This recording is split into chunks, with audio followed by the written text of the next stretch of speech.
Hello everybody, this is Microgreen Grove. Today we are going to be doing a larger project on our trailer. It involves conduit and electrical work because this trailer is what we use to grow our microgreens in.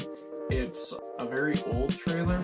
It's from the 1940s and it was originally used by the XL power plant. They used it as a construction site office essentially, and that got used for many a year, got retired in, I don't know, probably the 80s or 90s, eventually got auctioned off. We happened to get it, and we used it originally for a band studio so that we could jam out without, making a lot of racket indoors, and that worked really well for that. But since then we've moved out, we've done a bunch of things, and now we're starting our business in here. So what we're going to do is fix the conduit in here because we need more electrical outlets. We need them for the racks that we have in here, the lighting, and we want to make sure that it's strong enough to support any larger things. Like if we put in a pump or something like that, we want it to be up to code and not burn down. So we're just getting started on that. If you can see behind me, the conduit box is already open. We started a little bit, but I figured now is a good time to show you the rest of it and how we're doing this. And if you guys have any comments on how we're doing it or how we should do it, that would be great, but we'll get into it. This is an old photo of our trailer when we first got it. You can see in the back there was a spot for a wood stove. You can see where the chimney comes out and the metal plating to protect the wall. It used to have some shelving on top that we took out, and the old desk that was kind of falling apart, so we took that out as well. And then here you can see we totally repainted it, put some vinyl flooring down. This is our band studio. We put in some AC so that we could be cooled in the summer. We used the original electrical work when we were playing for our band, so we knew that it was strong enough to start our business in. This is just another photo showing the changes that we made and how much we had to change it so that we could actually play in there and use it. Here's also a better shot of the vinyl flooring. And finally, this is a photo of just a couple months ago when we were actually selling microgreens. But let's get back to the project at hand. Currently, we only have two lines running through here. One is this one, which is the lighting. And in that gap in between, we're going to add another light. And then on the other side of the ceiling, we're going to add the exact same thing.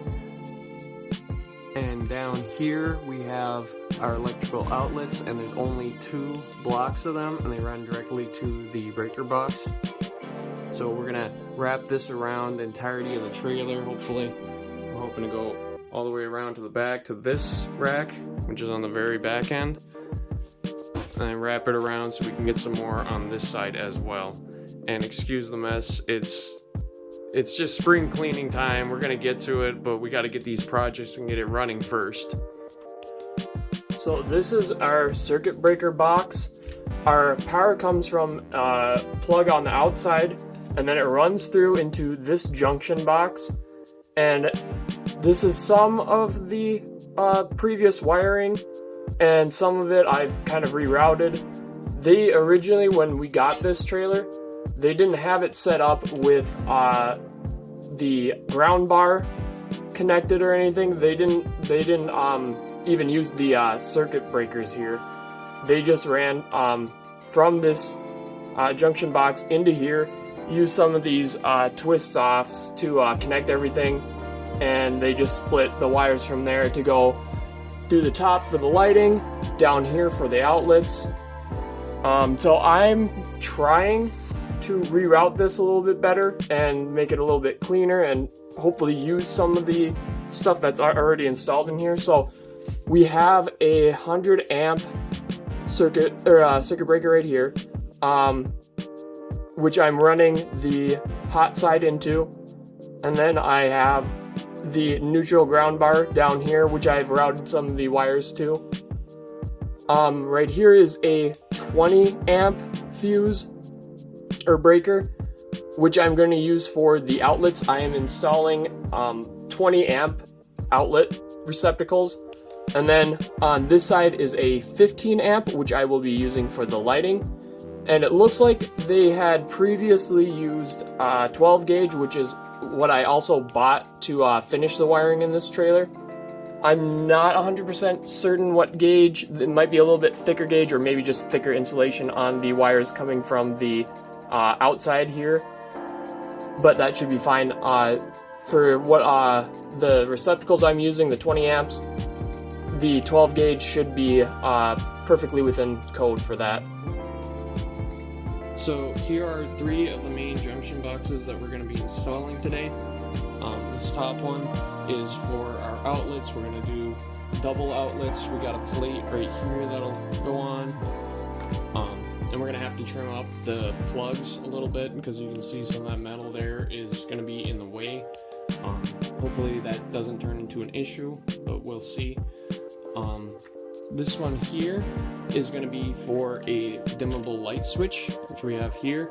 And again, this is a little big, but if you put it on the outside like that, it actually fits kind of nice. It'll look janky, but we're not really looking for looks, we're looking for functionality. And then this last one here is for the lights. And I have the ceramic lamp here, and that just goes on like that. And there's the metal pieces there that connect to the wiring. And all of these junction boxes have these little cutouts here. I think they are laser engraved, so there's a little tab there that you can punch through these and get the wire through. So we'll be doing that as well. And then to get the actual conduit to connect, we have one of these set screw connectors. It has a little nut of sorts, so that'll screw into the cutout punches. And then it also has a set screw, so when you put the conduit in, you can use that set screw to actually tighten it down and keep it secure. So now I've clipped off those trimmings that were getting in the way, and this is the final product. They fit in there, and you can see that the screw holes line up, so it should be pretty easy once we get them ready. So here we installed the dimmer switch, and we actually put it underneath that one just because the 12 gauge wire is so thick and hard to bend that we figured it would be easier just to put in another box, because that's going to be really hard to fit all the wiring for that in there as well. And then we did up here, so then this comes around over here, and we got the lights on this side started. We just have the wiring in right now. We'll be putting in the actual assembly in a minute here, but it matches this side. We still have to put in that extra bulb. We'll be doing that as well. Cody is wiring up one of these light outlets right now, and we'll be putting 2 small wires onto this. In the connection, there are 2 wires on each side of black and white, and a black and white continuing it. And so when we get the other ones onto these, they will be secured down with these little red guys. And all the blacks will be together and all the whites will be together, and you just shove it right on top.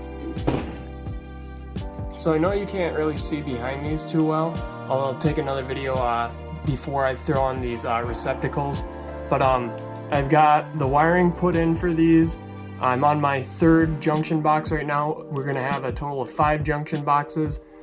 You can see, because we're using a 12 gauge and it's solid core, it doesn't love to bend. You kind of have to work it before you install everything and try and kind of pre-bend it. I'm used to working with stranded wire, so this is a little new to me with the solid core. But I have all like the wiring behind these outlets shoved kind of to the back of the box. I'm running these individually as parallel along the whole thing. So if a receptacle goes out or goes bad or something, it's only going to affect those plugs. It's not going to affect the rest of the system. So we're just finishing up here. This is the last junction box, and this is kind of how the wiring looks before you put in the receptacles, the outlet receptacles. So you can see that I have wire coming from the previous box here, running through the conduit into this one, and then it splits off into two pieces so I can plug in each receptacle in parallel. And here it is, finally finished up. You can see the lights, we got a guard on them to protect them. There's the ceramic that goes around them.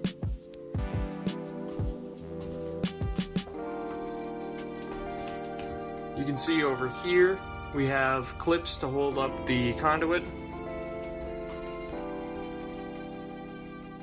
And there's one of the boxes.